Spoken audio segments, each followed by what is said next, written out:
So what are we doing? Well, today we are clearing out a little bit of where the dog yard is going to be.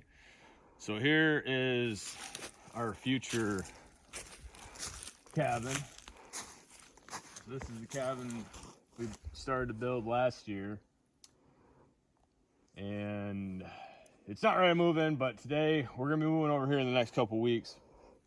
We ended up picking up this RV last week to actually live in because this isn't ready to live in. And here where we're at, there's no utilities whatsoever, so we're off grid, I guess is the terminology people like to call that.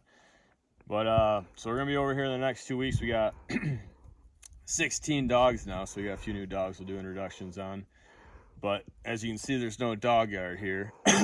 Excuse me. So today we're clearing this out a little bit to put in the dog houses themselves, so there's a lot to clear out.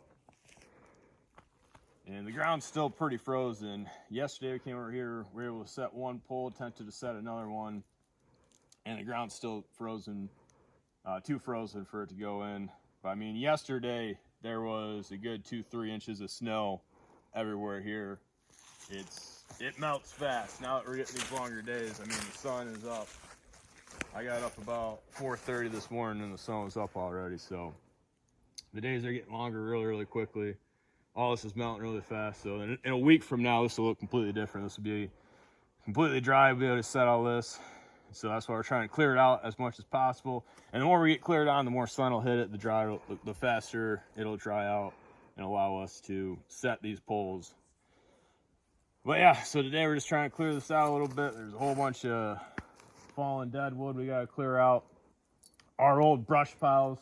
Because when we bought this property, none of this was cleared out whatsoever. We're gonna go up here and actually see it.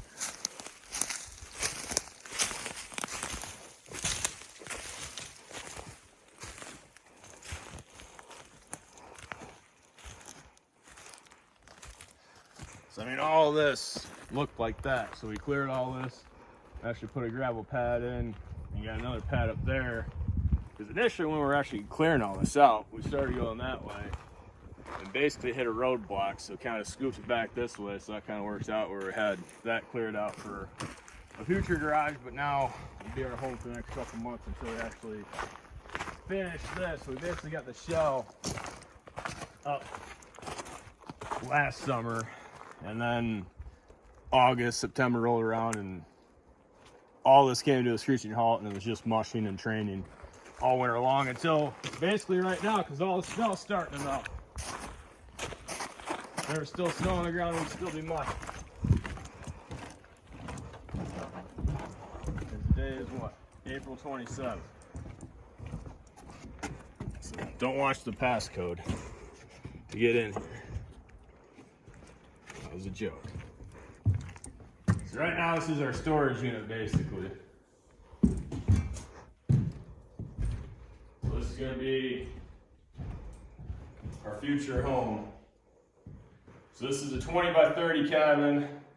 We're going to put a bedroom over there. We're going to put a utility room in that corner, which essentially will have, because this is a dry cabin, like I said, we're off grid, so we got to have a big water tank if we're going to plumb this, things of that nature. Batteries for the solar panels to get electricity. So that'll kind of be all in that utility room over there. And then this section will be, like this side will be the living room and this side will be the kitchen. And then we'll have windows out here to where we can see this beautiful view out here.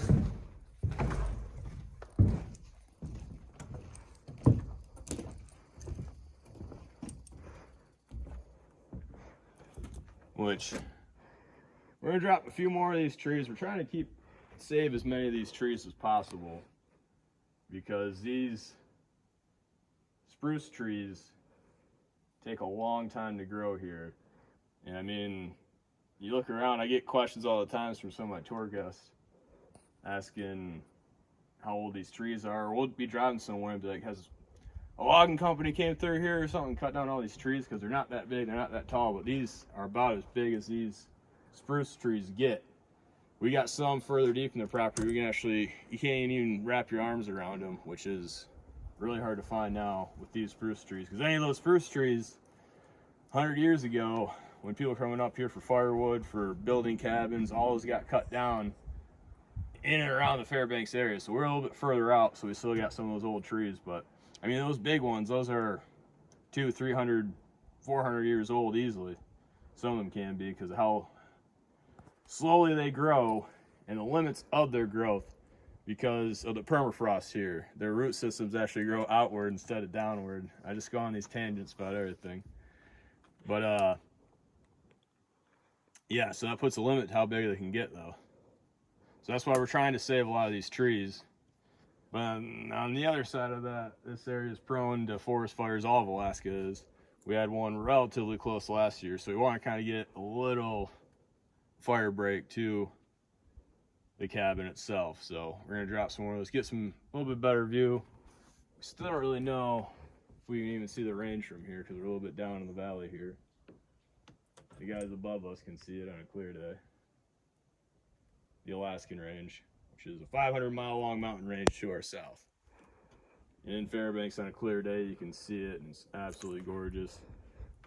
You can see Mount Deborah, Heston Hayes. Those are the three main tall ones. But occasionally from the right spots in Fairbanks, on a crystal clear day, you can actually see Denali, which is over 200 miles away from here. We can go down there, we can start to clear some of that out too. All the small stuff.